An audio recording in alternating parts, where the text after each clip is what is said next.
મેઘરજના બાંટીવાડા ગામે ગાઢ નિંદ્રામાં સૂતેલા સાળા અને બનેવીને સાપે દંશ મારતા બનેવીનું મોત નીપજ્યું છે, જ્યારે સાળો સારવાર હેઠળ હોવાના સમાચાર પ્રાપ્ત થઈ રહ્યા છે.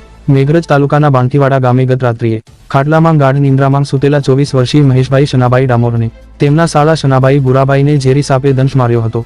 બંનેને ઝેરની અસર થતા મેઘરજની જલારામ હોસ્પિટલમાં સારવાર અર્થે લઈ જવાયા હતા, જેમાં બનેવીનું સારવાર દરમિયાન મોત નીપજ્યું હતું, જ્યારે શનાભાઈ બુરાભાઈ હાલ સારવાર હેઠળ છે.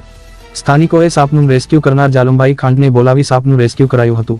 સર્પદંશથી મહેશભાઈ બુવાજીનું મોત નીપજતા વિસ્તારમાં શોકની લાગણી પ્રસરી હતી. વૈભવ રાઠોડ, અરવલ્લી ન્યૂઝ, મેઘરજ.